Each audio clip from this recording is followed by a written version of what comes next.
Hello everyone, this is doctor Jeevesh Yadav. तो Jammu and Kashmir के लिए हम लोग मोस्ट इम्पॉर्टेंट जो एमओ एग्ज़ाम है 2026 का, उसके लिए हम लोग मोस्ट इम्पॉर्टेंट 63 टॉपिक देख रहे थे। ठीक है, अकॉर्डिंग टू आपका जो सिलेबस है उसके अकॉर्डिंग सीरीज़ को कंटिन्यू करते हुए आज की क्लास में हम लोग इम्पॉर्टेंट टॉपिक का थर्ड नंबर का जो टॉपिक है वो यहाँ पे डिस्कस करेंगे।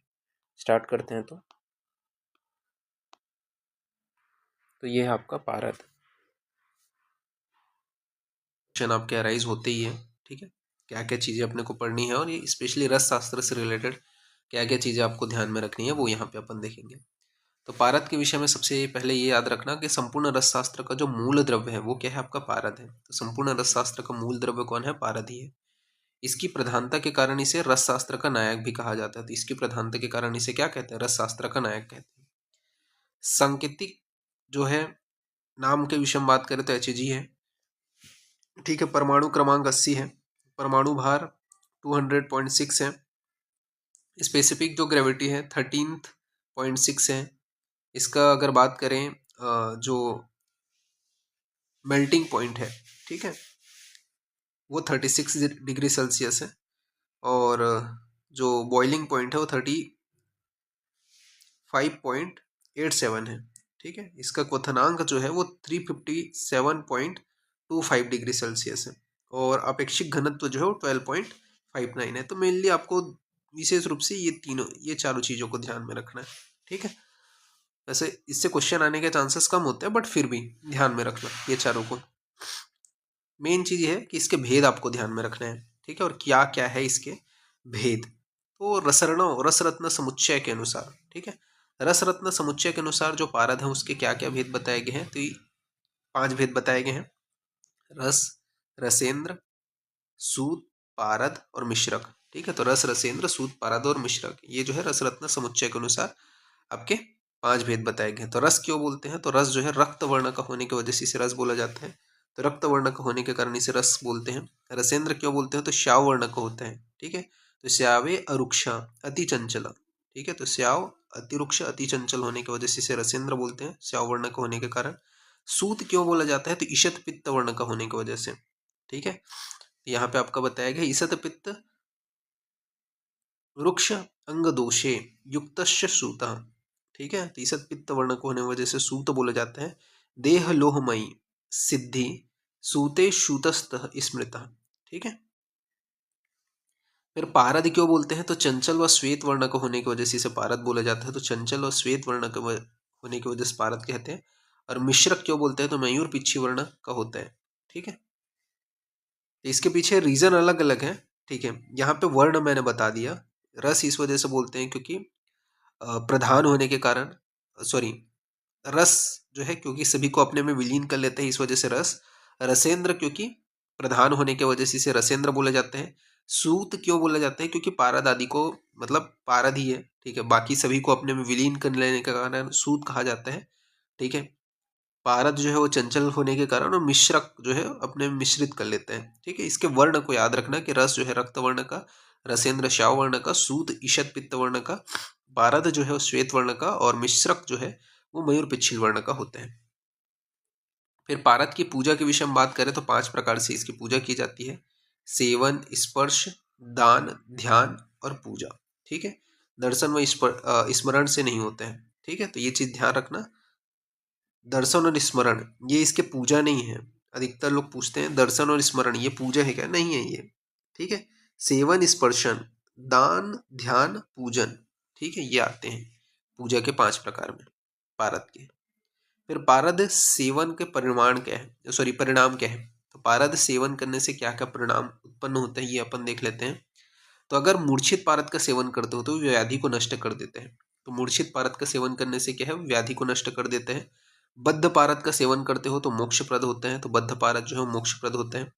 भस्मीभूत पारद का सेवन करने से क्या है? वो अमरकर होते हैं। तो भस्मीभूत जो पारद है वो अमरता प्रदान करते हैं। तो मूर्छित पारद व्याधि नष्ट कर देते हैं, बद्ध पारद मोक्ष, और भस्मीभूत जो पारद है वो अमर कर देते हैं। पारद गंधक का शिवलिंग पर लेप लगाने से पूर्व जन्मकृत जो पाप है उसका नाश हो जाता है। तो पारद और गंधक का क्या है? शिवलिंग के ऊपर लेप लगाने से पूर्व जन्मकृत जो पाप है उसका नाश हो जाता है। पारद अभ्रक का अच्छी तरह से जारण अश्वमेघ यज्ञ के समान पूर्ण मतलब पुण्य की प्राप्ति होती है। मतलब पारद और अभ्रक का अच्छी तरीके तरह से अगर आप जारण करते हो तो क्या है, अश्वमेघ यज्ञ के बराबर क्या है, जो पुण्य है उसकी प्राप्ति होती है। पारद का नैवेद्य अभ्रक है, ठीक है। तो पारद का नैवेद्य क्या है, अभ्रक है। इसके अलावा प्राणो रसेंद्रस्य, तो प्राणो रसेंद्रस्य माक्षिक धातु के लिए बोला गया। तो प्राणो रसेंद्रस्य किसके लिए बोला गया, माक्षिक धातु के लिए बोला गया। सुतेंद्रिय वीर्यप्रद, सुतेंद्रिय वीर्यपद जो है वो गंधक को बोला गया। तो सुतेंद्रिय वीर्यप्रद किसको बोला गया, गंधक को बोला गया। बात कर लेते हैं इसके पर्याय के विषय में। तो पर्याय में यहाँ पे बताया गया है कि शिव के सभी पर्याय, ठीक है, शिव के सभी पर्याय हो गए। इसके अलावा और क्या बोलते हैं पारद को, तो क्लिंताक बोला जाता है, खेचर बोला जाता है, खीचरी बोला जाता है, चंचल बोला जाता है, चपल बोला जाता है, धूर्तक बोलते हैं, जैव हो गया, जीव हो गया, वधु हो गया, मृत्युनाशक हो गया, दित्य रस हो गया, देव हो गया, धतूर हो गया, ठीक है, परमामृत हो गया, अचिंत्य हो गया, विजेंद्र हो गया, भव हो गया, महातेज हो गया, महारस हो गया, मुकुंद हो गया, मृत्युनाशक बोलते हैं इसे, अमृत बोला जाता है। इसके अलावा यशोदर बोला जाता है, ठीक है, यशोद बोलते हैं, सिद्ध धातु बोलते हैं। तो सिद्ध धातु हो गया, अनंत हो गया, अमर हो गया, रस धातु हो गया, रसलह हो गया, रसायन श्रेष्ठ हो गया, रसेंद्र हो गया, रसेश्वर हो गया, रसोत्तम हो गया, रुद्र तेज हो गया, लोकनाथ हो गया, लोकेश हो गया, सुभन सुमभुंज हो गया, रसायन हो गया, शांत हो गया, शिव तेज हो गया, सुवर्ण हो गया, सूत राजेंद्र हो गया, सूतराट हो गया, सूक्ष्म हो गया, सौभाग्य हो गया, स्कंद हो गया, स्कंद देश हो गया, गलद हो गया, रौप्य निभम हो गया। ये सभी इसके पर्याय हैं, तो यह विशेष रूप से ध्यान में रखना। फिर खनिज पारद के विषय में पारद के खनिज के विषय में बात कर लेते हैं। तो भूगर्भ से पारद दो रूप में प्राप्त होते हैं, ठीक है। कौन से रूप में प्राप्त होता है पारद भूगर्भ से, एक होता है आपका मुक्त अवस्था में, ठीक है, जिसे अपन क्या है गलत सौम्य निभम भी बोलते हैं, ठीक है, यानी कि जो आपका नेटिव मरकरी जो होते हैं, ठीक है। इसके अलावा एक आपका होता है यौगिक रूप में प्राप्त होता है, कंपोजिशन के रूप में। तो सर्वाधिक जो 1/3% जो पारद है वो क्या है, स्पेन के अल्मांड जो खान है, ठीक है, उससे प्राप्त होता है। तो सर्वाधिक 1/3 जो पारद है वो स्पेन के अल्मांड जो खान है उससे प्राप्त होते हैं। इसके अंतर्गत कौन से है, तो हिंगू हो गया, ठीक है। तो हिंगू जो है वो मेन सोर्स होता है, ठीक है, आपका कैनाबर, HGS, ये लाल रंग का जो है पारद प्राप्त होता है इससे, ठीक है। मतलब 70 to 85% जो पारद है वो हिंगू से ही प्राप्त होता है। अब इसके भी अलग अलग टाइप हैं, जैसे कि हंसपाद हिंगू। तो हंसपाद जो हिंगू है वो कैनाबर को बोला जाता है, सॉरी सिन्नाबर को बोला जाता है, ठीक है। तो सिन्नाबर को जो है ये कैसा होता है, तो ये जपक कुसुम के संग होता है। हंसपाद वाला जो हिंगुल है वो जपक कुसुम के समान होता है, यही जो है वास्तविक हिंगू है। चरमार जो हिंगू होते हैं, मेटा कैनिबर जो होते हैं, ये क्या होते हैं, कृष्ण रूप को होते हैं। इसे रस कामधेनु भी बोला जाता है। तो चरमार हिंगुल को रस कामधेनु भी बोलते हैं। फिर प्रवाल जो हिंगू होते हैं, कोरेलोर, ठीक है, तो ये जो है श्वेत रेखा युक्त प्रवालाभो हंसपाद इरिता, ठीक है, यानी कि ये प्रमुख रूप से जो है श्वेत रेखाओं वाला होता है, प्रवाल के समान, ठीक है, हंसपाद के समान ही होते हैं, ठीक है। ये प्रवाल हिंगुल है और ये इटली में मिलते हैं, तो ये आपको ध्यान में रखना है। फिर नेक्स्ट है आपका दरदरा हिंगुल। तो दरदर जो हिंगुल होता है, हेपेटिक सिन्नेबर, यह जो है यकृत आकार का होता है, और हिंगुल जो है वो दरदर हिंगुल कहलाता है, ठीक है। तो यकृत आकार का होगा और हिंगुल जो है दरदर हिंगुल कहलाता है। फिर है आपका दैत्येंद्र रस या रक्त, स्टील ओरल जिसे अपन बोलते हैं। स्टील ओर जो है ये 75% जो है जी इससे प्राप्त होता है, कविराज प्रताप सिंह के अनुसार। तो ये थोड़े से ध्यान में रखना है किन से प्राप्त होते हैं। फिर है आपका गिरी सिंदूर, ठीक है। तो गिरी सिंदूर जो आपका रेड ऑक्साइड ऑफ मर्क्यूरी जो होते हैं, ठीक है, ब्लैक जो ओर है, इससे आपका जो है 68% जो आपका Hg है वो आपका प्राप्त होता है। फिर इसके बाद में कोलोमल Hg2Cl2, यह जो है पारद और क्लोरीन का यौगिक होता है। तो पारद और क्लोरीन का क्या है, ये यौगिक है। इसके बाद में लिविंग स्टोनाइट। तो लिविंग स्टोनाइट जो है ये इसका फॉर्मूला क्या है, तो ये थोड़ा याद रखना, 2Sb2S3Hgs, ठीक है। बर्सी बर्सेनाइट जो है वो आपका लिविंगस्टोनाइट का ही भेद होता है। ठीक है, नेक्स्ट है आपका मेट्रो मेट्रोडाइट। ठीक है, HgO को बोला जाता है मेट्रोडाइट। इसके बाद में आपका फल्होआइड। फल फलोर जो होते हैं यह जो है वस्तुतः ताम्र का खनिज होता है। किसका? ताम्र का खनिज होता है, किंतु इसमें कुछ अंश में पारद भी मिलते हैं। ठीक है, इसके बाद में आपका एंगिलो एंगिलोस्टोनाइट हो गया, टेल्वोहाइट हो गया। ठीक है, मोसेसाइड हो गया, ये सभी इसमें पाए जाते हैं। रस रत्न समुच्चय। ठीक है, तो ये आपको थोड़ा ध्यान में रखना है, ये सभी इसके यौगिक है, नाम बस थोड़ा ध्यान में रखना। ठीक है, कि हाँ इस टाइप के होते हैं करके। अब रस रत्न समुच्चय का संक्षिप्त में अपन यहाँ पे देख लेते हैं। रस रत्न समुच्चय का जो काल है वो कौन सा है? तो 18th AD। ठीक है, लेखक कौन थे? तो वांगभट्ट लेखक थे। इंपॉर्टेंट है, रस रत्न समुच्चय के लेखक कौन है पूछा जाता है, वांगभट्ट थे। सूत्र स्थान में कितने अध्याय हैं रस रत्न समुच्चय में? तो 1 से लेकर के 11 तक के अध्याय हैं। ठीक है, अभी 1 से लेकर के 11 तक के अध्याय में कौन से अध्याय में क्या क्या बताया गया है ये इंपॉर्टेंट है। जैसे कि फर्स्ट जो अध्याय है उसमें क्या है? रस और पारद का वर्णन किया गया है। तो रस रत्न समुच्चय के प्रथम अध्याय में किसका वर्णन किया गया? तो रस और पारद का वर्णन किया गया है। सेकंड जो अध्याय है, ठीक है, उसमें किसका वर्णन किया गया है? तो महारसों का वर्णन किया गया है। तो सेकंड जो अध्याय है उसमें महारसों का वर्णन किया गया है। थर्ड जो अध्याय है उसमें उपरस और साधारण रस का वर्णन किया गया है। तो थर्ड जो अध्याय है उसमें उपरस व साधारण रस का वर्णन किया गया है। फोर्थ जो अध्याय है उसमें रत्नों का वर्णन किया गया है। तो फोर्थ अध्याय में रत्नों का वर्णन किया गया है। फिफ्थ जो अध्याय है उसमें क्या है? लौह धातुओं का वर्णन किया गया है। तो फिफ्थ अध्याय में लौह धातुओं का वर्णन किया गया है। सिक्स जो अध्याय है उसमें शिष्योपनयन, रसशाला, रसशास्त्र, यंत्र आदि का वर्णन किया गया है। तो सिक्स जो अध्याय है उसमें शिष्योपनयन, रसशाला, रसशास्त्र, यंत्र आदि का वर्णन किया गया है। सेवंथ जो अध्याय है उसमें रसशाला, उत्तम वेद्य का वर्णन किया गया है। तो सेवंथ जो अध्याय है उसमें रसशाला व उत्तम वेद्य का वर्णन किया गया है। एट्थ जो अध्याय है उसमें पारद के संस्कार का वर्णन किया गया है। तो एट्थ अध्याय में पारद के संस्कार का वर्णन किया गया है। नाइन्थ जो अध्याय है उसमें यंत्र का वर्णन किया गया है। तो नाइन्थ अध्याय में क्या है? यंत्र का वर्णन किया गया है। 10th जो अध्याय है उसमें मूषा, पूट, क्षार, तैल, विष आदि का वर्णन किया गया। तो 10th अध्याय में मूषा, पूट, क्षार, तैल, विष आदि का वर्णन किया गया है। 11th में आपका पारद का संस्कार, मान, बंधन आदि का वर्णन किया गया है। तो 11th में पारद का संस्कार, मान, बंधन आदि का वर्णन किया गया है। इसके अलावा 12 से 27 तक क्या है? चिकित्सा स्थान है। ठीक है, और चिकित्सा स्थान में आपका शीतवात हो गया, स्पर्शवात हो गया, रक्तवात हो गया, जल गर्भ रोग हो गया, इनका वर्णन किया गया है। तो 12 से 27 अध्याय तक चिकित्सा स्थान आता है। इसके अंतर्गत शीतवात, स्पर्शवात, रक्तवात, जल गर्भ रोग, इनका वर्णन किया गया है। फिर 28 से 30 तक जो है वो आपका कल्प स्थान आता है। तो 28 से 30 तक आपका कल्प स्थान आता है, तो ये आपको ध्यान में रखना है। फिर पारद के दोष एवं प्रभाव के विषय में बात करें तो पारद में दोष मिला। अब किसने मिलाया था? तो पारद में जो दोष है वो किसने मिलाया था?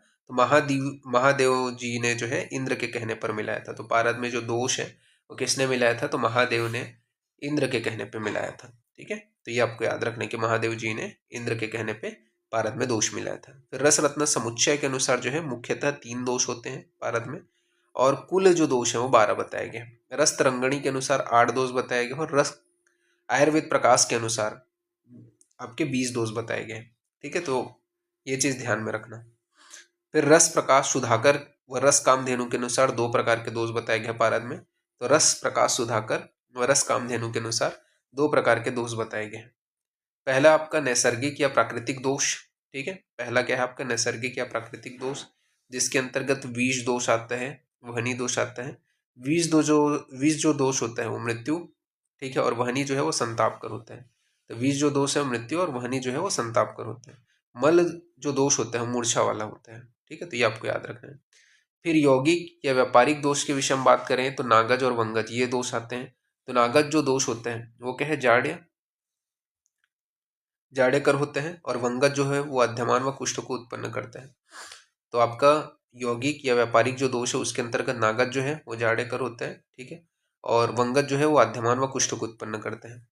फिर औषधि या सप्तकुंचुक दोष के विषय में बात कर लेते हैं। तो औषधि या सप्तकुंचुक दोष के अंतर्गत सबसे पहला आता है परपटी। ठीक है, तो परपटी जो है भूमिज होते हैं, कुष्ठज। ठीक है, पाटनी गिरिज होता है। ठीक है, जो जाडेकर होते हैं। इसके अलावा आपका भेदनी जो है वो वारिज होते हैं, जो वात व्याधि व मल भेद कर होते हैं। द्रावी जो है वो नागज होते हैं, ठीक है, जो धातुओं की द्रवित मल को बढ़ाने वाला होता है, ठीक है। तो द्रावी जो है नागज होता है, धातुओं की द्रवित जो मल है उसको बढ़ाते हैं। फिर मलकारी जो होता है वो भी आपका नागज होता है, ये भी धातुओं की जो द्रवित मल है उसको बढ़ाते हैं। अंधकारी जो होता है वो वंगज होता है, ये क्या है, स्वपरुष्य को अंतर बताया गया है, ठीक है। तो स्वपरुष्य को अंतर बताया गया है। द्वाक्षिक जो होता है वो वंगज होता है, ये भी क्या है, स्वपरुष्य को अंतर होता है। फिर पारद का सामान्य शोधन जो है वो व्याधि हरणार्थ करते हैं, तो पारद का सामान्य शोधन जो है व्याधि हरणार्थ किया जाता है।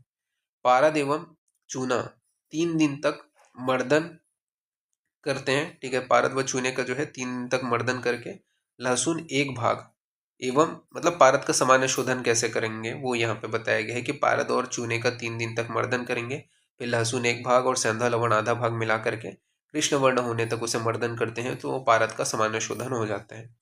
इसके अलावा दूसरा विधि जो है पारद का सामान्य शोधन का, तो उसमें क्या है, घृत कुमारी, चित्रक, रक्त सर्षप, बृहति तथा त्रिफलकवात, इससे क्या है 3 दिन तक मर्दन करके प्रक्षालन करने से पारद का जो है सामान्य शोधन हो जाता है। तो घृत कुमारी, चित्रक, सर्षप, रक्त सर्षप, बृहति व त्रिफलकवात से 3 दिन तक मर्दन करके प्रक्षालन करने से पारद का सामान्य शोधन हो जाता है। इसके अलावा लहसुन तथा सेंधव से 7 दिन तक तप्त खल विधि द्वारा मर्दन करने से इसका सामान्य शोधन हो जाता है, ठीक है। तो लहसुन तथा सेंधव से 7 दिन तक तप्त खल विधि द्वारा मर्दन करने से पारद का सामान्य शोधन हो जाता है। फिर पारद का विशेष शोधनार्थ रसार कौन से हैं, तो पारद का विशेष शोधन के लिए अपन रसरत्न समुच्चय और रसतरंगिणी ने यहाँ पे बताया है। जैसे कि पारद में अगर विष दोष है तो विष दोष के निवारण के लिए अपन क्या है, चित्रक मूल का प्रयोग करेंगे, ठीक है। जबकि रसतरंगिणी ने त्रिफला बताया है, तो रसरत्न समुच्चय ने त्रिचित्रक मूल का प्रयोग बताया है विष दोष के निवारणार्थ, और जो है आपका रसतरंगिणी ने त्रिफला का बताया है। वहनी दोष के लिए रसरत्न समुच्चय ने त्रिफला का प्रयोग बताया है, ये विशेष रूप से ध्यान में रखना। जबकि रसतरंगिणी ने जो है आपका चित्रक मूल का प्रयोग बताया है। तो वहनी दोष के लिए रसरत्न समुच्चय ने त्रिफला का प्रयोग बताया है, जबकि रसतरंगिणी ने आपका चित्रक मूल का प्रयोग बताया है। मल दोष के लिए आपका रसरत्न समुच्चय ने आपका गृह कन्या यानी कि कुमारी स्वरस का प्रयोग बताया है, ठीक है। जबकि रसतरंगिणी ने आपका अमलतास का प्रयोग बताया है, ठीक है। तो ये चीज याद रखना कि अमलतास का जो प्रयोग है वो आपका रसतरंगिणी ने बताया है मल दोष के निवारण के लिए, जबकि कुमारी स्वरस का प्रयोग रसरत्न समुच्चय ने बताया है। नाग दोष के निवारण के लिए रसरत्न समुच्चय ने आपका किसका प्रयोग बताया है, तो गृह धूम, स्टिका चूर्ण, हरिद्रा तथा ऊन भस्म का प्रयोग बताया है। तो नाग दोष के निवारण के लिए रसरत्न समुच्चय ने गृह धूम, स्टिका चूर्ण, हरिद्रा तथा ऊन भस्म का प्रयोग बताया है। जबकि आपके वंग दोष के निवारण के लिए रसरत्न समुच्चय ने इंद्रवारुणी, अंकोल, हरिद्रा चूर्ण का प्रयोग बताया है। तो वंग दोष के निवारण के लिए रसरत्न समुच्चय ने इंद्रवारुणी, अंकोल व हरिद्रा चूर्ण का प्रयोग बताया है। चापल्य दोष के निवारण के लिए जो है रसरत्न समुच्चय ने कृष्ण धतुरा, बीज या आपका पंचांग का प्रयोग बताया है, ठीक है। तो कृष्ण धतुरा बीज व पंचांग का जो प्रयोग है वो जो है चापल्य दोष के निवारण के लिए रसरत्न समुच्चय ने बताया है। इसके अलावा असह अग्नि दोष के लिए रसरत्न समुच्चय ने गोक्षुर त्रिकंटक का प्रयोग बताया है। तो असह अग्नि दोष के निवारण के लिए रसरत्न समुच्चय ने गोक्षुर त्रिकंटक का प्रयोग बताया है। गिरी दोष के निवारण के लिए जो है रसरत्न समुच्चय ने त्रिकटु का प्रयोग बताया है, तो ये आपको ध्यान में रखना है। फिर पारद के संस्कार के विषय में बात करते हैं, तो संस्कार में बताया गया है कि शोधने दोषहरण संस्कारस्य बले बले जो अभिवृद्धा नाम, ठीक है। तो संस्कार करने से क्या है, उसका शोधन तथा दोष का हरण हो जाता है, और संस्कार से क्या है, बल की वृद्धि होती है, बल व ओज की वृद्धि होती है पारद के। संस्कार के विषय में यहाँ पे बताया गया है, रस तरंगिणी ने आड़ बताए हैं पारद के संस्कार, तो ये विशेष रूप से ध्यान रखना। रस तरंगिणी ने आड़ बताए हैं पारद के संस्कार, रसोपनिषद ने 16 बताए हैं, वह आयुर्वेद प्रकाश के अनुसार 19 होते हैं, ठीक है। भक्षण अतिरिक्त बताए हैं। रसरत्न समुच्चय ने 18 बताए हैं, ठीक है। औषधनार्थ प्रथम 8 जो संस्कार हैं जो स्वेदन से लेकर के दीपन तक होते हैं, और शेष जो 10 संस्कार होते हैं वो क्या है, धातुवाद के लिए होते हैं, तो ये विशेष रूप से याद रखना। प्रथम जो 8 संस्कार हैं रसरत्न समुच्चय के अनुसार वो औषधनार्थ होता है, और अंतिम जो 10 संस्कार होते हैं वो धातुवाद के लिए होते हैं, तो ये इंपॉर्टेंट है। कौन से आपके संस्कार आप कौन से यंत्र में कराते हैं और उसके क्या परिणाम होता है, इससे कई बार क्वेश्चन आए हैं जो आपको ध्यान में रखना है। जैसे कि स्वेदन संस्कार कौन सी यंत्र में कराते हैं? तो दोलय यंत्र में कराते हैं। स्वेदन संस्कार किसमें? दोलय यंत्र में। इसका परिणाम क्या है? तो परिणाम जो है मल का शैथिलीकरण करते हैं। तो मल शैथिलीकरण के लिए अपन स्वेदन संस्कार करते हैं दोलय यंत्र में। नेक्स्ट है आपका मर्दन संस्कार। तो मर्दन संस्कार जो है वो आपका, उसका उपयोग क्या है? खलर यंत्र में करते हैं। ठीक है, तो मर्दन जो संस्कार है वो खलर यंत्र में किया जाता है। इसका परिणाम क्या है? तो मर्दन जो है वो बहिर्मल के विनाश के लिए जो है मर्दन संस्कार किया जाता है। इसका परिणाम क्या है? तो मर्दन जो है वो बहिर्मल के विनाश के लिए किया जाता है। ठीक है, खलर यंत्र में करते हैं मर्दन संस्कार। फिर नेक्स्ट है आपका मूर्छन संस्कार। तो मूर्छन जो संस्कार है वो क्या है? तब तक खल्व यंत्र में करते हैं। तब तक खल्व यंत्र में करते हैं मूर्छन संस्कार। और इसके बेनिफिट क्या है? तो पारद को नष्ट पुष्ट कारक कर मूर्छन तथा सर्वदोष विनाश के लिए रुजहर व निर्मलत्व। ठीक है, तो पारद को नष्ट पुष्ट करने वाला होता है। ठीक है, इसके अलावा दोष जो है पारद में उसको हटाता है, सर्व दोष का विनाश करता है, रुजहर व निर्मलता लाता है। तो ये जो है मूर्छन संस्कार का बेनिफिट है पारद का। तो ये पूछा जाता है, याद रखना। नेक्स्ट है आपका उत्थापन संस्कार। तो उत्थापन संस्कार कौन सी यंत्र में करते हैं? तो कांजी में दोलय यंत्र विधि द्वारा ही स्वेदन करके जो उत्थापन संस्कार किया जाता है। इसके बेनिफिट क्या है? तो यही जो है पूती दोष निवृत्त है। ठीक है, तो पूती दोष की निवृत्ति के लिए। इसके अलावा कंचुकाप हरणम नागवंग मुक्ति। तो कंचुकाप हरणम नागवंग दोष की मुक्ति के लिए। मूर्छा व्यापत्ति नाशनम। तो मूर्छा व्यापत्ति के नाश करने के लिए। मूर्छित पारद को स्वाभाविक अवस्था में लाने के लिए। तो मूर्छित पारद को स्वाभाविक अवस्था में लाने के लिए जो है उत्थापन संस्कार किया जाता है। तो मूर्छित पारद को स्वाभाविक अवस्था में लाने के लिए उत्थापन संस्कार करते हैं। फिर पातन संस्कार के विषय में बताया गया है कि पातन यंत्र में किया जाता है। पातन संस्कार क्या है? पातन यंत्र में करते हैं। नाग वंग दोष के निवारण के लिए इसका यह संस्कार किया जाता है। तो नाग वंग दोष के निवारण के लिए यह संस्कार किया जाता है। यौगिक दोष हरण तथा सकल दोष निर्मुक्ति के लिए यह जो संस्कार है किया जाता है। तो नाग वंग दोष के निवारण के लिए, यौगिक दोष हरण के लिए व सकल दोष निर्मुक्ति के लिए पातन संस्कार किया, मतलब इसके बेनिफिट है पातन संस्कार के। फिर बोधन या रोधन जो संस्कार है ये कौन से यंत्र में करते हैं? ठीक है, तो बोधन या रोधन संस्कार जो है वो आपका सृष्ट अंबुज के साथ दोलय यंत्र में स्वेदन करने से। ठीक है, तो सृष्ट अंबुज के साथ में दोलय यंत्र में स्वेदन करने से बोधन या रोधन संस्कार होते हैं। इसके बेनिफिट क्या हैं? तो षष्ठ जो पारद है उसकी सड़त्व जो है वो नष्ट कराने हेतु, तो सड़ पारद के सड़त्व को नाश करने हेतु, नष्ट करने हेतु तथा महामुख कर वो वीर प्रकर्ष कर होते हैं। ठीक है, तो यह जो है इस संस्कार से जो है पारद जो है महामुख कर व वीर प्रकर्ष कर हो जाते हैं। ठीक है, नेक्स्ट है आपका नियमन संस्कार। तो नियमन संस्कार दोलय यंत्र में करते हैं। तो नियमन संस्कार दोलय यंत्र में करते हैं। ये चपलत्व की निवृत्ति के लिए किया जाता है। किसके चपलत्व की निवृत्ति के लिए? पारद के चपलत्व की निवृत्ति के लिए।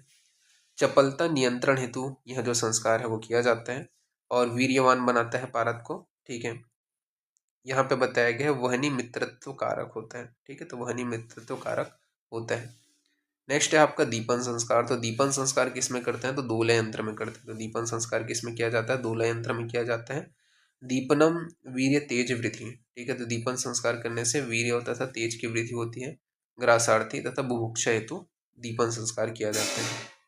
अभ्रक भक्षण जो है वो गगन भक्षण या जारण भी बोलते हैं। ठीक है, इसके अलावा बाकी संस्कार के नाम आपको याद रखने हैं। 10 जो संस्कार है जो धातुवाद के लिए हैं। तो चारण हो गया, गर्भद्रुति जो है वो पारद का संस्कार है। ठीक है, तो गर्भद्रुति जो है वो भी पारद का संस्कार है। बाह्य गति पारद का जारण, पारद रंजन, सारण, संक्रमण, वेधन, शरीर योग, अनुवासन, यह रसेंद्र चिंतामणि ने बताया है। तो चारण गर्भद्रुति यानी कि ये पारद का संस्कार। बाह्य गति पारद जारण, पारद रंजन, सारण, संक्रमण, वेधन, शरीर योग, अनुवासन, रसेंद्र चिंतामणि। ठीक है, ये जो है यहाँ पे बताया गया है, ये आपको ध्यान में रखना है। फिर पारद का ग्राह्य स्वरूप के विषय में बात करें तो यहाँ पे बताया है, रसमंजरी ने बताया है कौन सा पारद जो है वो ग्राह्य है। तो अंत रसुनीलो वहनी रुज्ज्वलो यो मध्यान्ह सूर्य प्रति प्रकाशम। ठीक है, तो कौन सा पारद जो है वो ग्राह्य होता है रसमंजरी के अनुसार? तो जो सूर्य प्रतप्त हो, ठीक है, प्रकाशवान होते हैं, वो जो है आपका ग्राह्य होता है। फिर पारद की गतियों के विषय में बात करें तो पारद के विभिन्न रूपों में निकाले जाने की क्रिया अर्थात गति होती है। कौन सी गति है? तो आपका है जल गति हो गया, हंस गति हो गया, मल्ल गति हो गया, धूम गति हो गया, धूम गति दृश्यमान होती है, ठीक है। जीव गति जो है वो अदृश्यमान होता है, तो ये चीज याद रखना है, ठीक है। तो अदृश्यमान जीव गति होता है, धूम गति दृश्यमान होता है। इसके अलावा और कौन सी गतियां हैं, तो जल गति, हंस गति, मल गति। फिर पारद सेव्य मात्रा के विषय में बात कर लें तो पारद की सेव्य मात्रा जो है वो 2000, 1000, 28, 10, 5, 1 और आधा पल तक बताए गए। अधिकतम 2000 पल और न्यूनतम जो है वो आधा पल तक जो है इसकी सेवन मात्रा है, तो ये आपको ध्यान में रखना है। पारद का जो वर्णन है वो अपन देखें तो चरक ने जो है वो रस नाम से कुष्ठ चिकित्सा में किया है। तो रस नाम से आचार्य जो चरक है उन्होंने कुष्ठ चिकित्सा में किया है पारद का वर्णन। सुश्रुत ने सुतार नाम से विषहर अगध में किया है, तो सुतार नाम से सुश्रुत ने विषहर अगध में पारद का वर्णन किया है। अष्टांग हृदय ने रस नाम से उत्तर तंत्र में वर्णन किया है, तो अष्टांग हृदय ने रस नाम से उत्तर तंत्र में वर्णन किया है। अष्टांग संग्रह ने रसेंद्र नाम से अंजनार्थ प्रयोग किया है, तो अष्टांग संग्रह ने रसेंद्र नाम से अंजनार्थ प्रयोग किया है। फिर रस पारद सेवन में पथ्य के विषय में बात कर लेते हो, तो रस पारद सेवन में पथ्य में बताया गया है कि घृत, सैंधव, धान्यक, जीरक, आद्रक, सुसंस्कृत, तंडुलीय, पटोल, धान्यक, अलाबू यानी कि लौकी, कदिकम यानी कि नेनुभा, गोधूम, पुराना साली चावल, गव्य, क्षीर, घृत, दधी, हंसोदक, ये क्या है पारद के सेवन में पथ्य हैं। इसके अलावा मुग्ध रस यानी कि यूष। रस व पारद के सेवन में अपथ्य कौन से हैं, तो अपथ्य में बताया गया व्रीहति हो गया, वेताग्र हो गया, बिल्व हो गया, कुष्मांड हो गया, कारवेल्लक हो गया, कुलत्थ हो गया, कदली पत्र हो गया, काश्य पत्र में भोजन हो गया, धान्य अम्लक हो गया, कांजी यानी कि कंकराटक हो गया, ये सभी के अपथ्य हैं। इसके अलावा मांस, मसूर, मटर, निर्वाप के लिए सरसप और तिल पदार्थ हो गए। इसके अलावा लंघन, स्नान, उपटन, ठीक है, ये पारद के सेवन में अपथ्य हैं। ताम्रचूर्ण, सूरा, आनुप मास रस, आसव, गुरु, विष्टम्भी, तीक्ष्ण उष्ण जो भोजन है, ठीक है, ये सभी पारद के सेवन में अपथ्य हैं, तो ये ध्यान में रखना है। रस व्यापद के विषय में बात करें तो रस व्यापद ने बताया गया कि उद्गार में दधी, अन्न व कृष्ण मरीच व सजी कश्म, ये जो है आपके रस व्यापद के अंतर्गत आते हैं। तो उद्गार में दधी, अन्न, कृष्ण कृष्ण मीन और सजी कश्म, ये जो है रस के व्यापद है।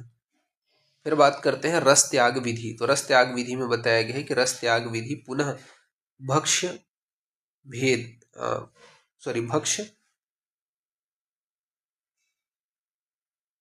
यानी कि रस का त्याग कैसे करना है, तो इसका विधि में पुनः जो है भक्ष्य भेद से वो वह दी बिल्व पारद सेवन काल में शुक्र क्षरण निषेध बताया गया है, ठीक है। तो पुनः मतलब इसमें ये चीज याद रखना है कि विधि पुनः भक्ष्य भेद से मतलब जो आपका बिल्व मात्रा है उसमें अपने को इसको जो है धीरे धीरे करना है।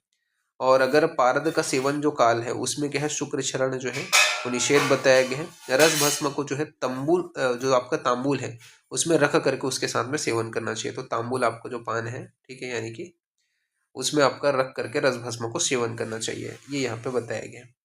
जारण के विषय में बात करें तो जारण के विषय में क्या बोला गया है, तो जिसमें पारद, गालन, पातन आदि क्रिया के बिना ही ग्रास लिए हुए, तो जिसमें पारद, गालन, पातन आदि क्रिया के बिना ही ग्रास लिए हुए अभ्रक, स्वर्ण आदि औषधियों को जीर्ण कर ले तथा अपने पूर्व स्वरूप में बना रहे, अर्थात पारद की मात्रा व भार में वृद्धि न हो, तो उसे क्या कहते हैं, जारण कहते हैं।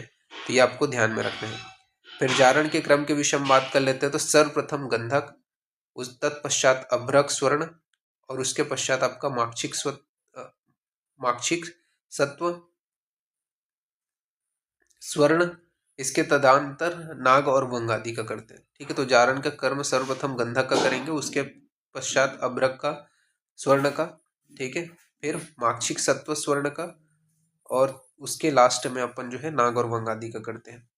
अब जो जारण होता है उसके अलग अलग भेद हैं, ये आपको थोड़ा ध्यान में रखना है। भूचरी जारण, खेचरी जारण, ठीक है।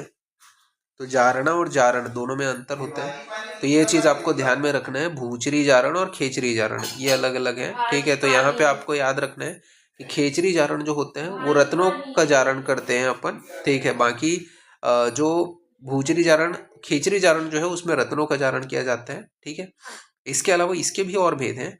आपका बाल जारण और वृद्ध जारण। तो बाल जारण मतलब समगुण जो अभ्रक है उसका जारण अगर कर रहे हैं तो बाल जारण कहलाएगा। वृद्ध जारण मतलब सड़गुण जो अभ्रक है उसका जारण कर रहे हैं तो वृद्ध जारण कहलाएगा। तो बाल जारण और वृद्ध जारण। फिर जारण की विधियां जो है इनकी इसकी भी दो विधियां होती है। कौन से है? बहिर्धूम और अंतर्धूम। बहिर्धूम जो है वो बालुका यंत्र विधि है और अंतर्धूम जो है वो कच्छप यंत्र या भूधर यंत्र से करते हैं। तो बहिर्धूम जो है वो बालुका यंत्र विधि से करते हैं और अंतर्धूम जो है वो कच्छप यंत्र या भूधर यंत्र से करते हैं।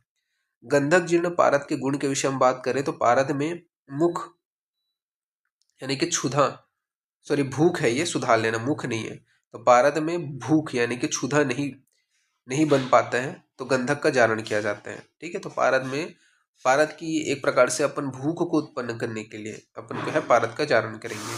ठीक है, अब जारिज जो पारद है, ठीक है, उसमें गंधक का जो प्रमाण है वो अलग अलग यहाँ पे होता है। ठीक है, और उसके अनुसार रस तरंगिणी ने और आयुर्वेद प्रकाश ने उसके अलग अलग प्रभाव बताए हैं। जैसे कि समगुण गंधक जारण, समगुण गंधक जारण से क्या है, रस तरंगिणी ने बताया है कि सामान्य रोग नाशक होते हैं।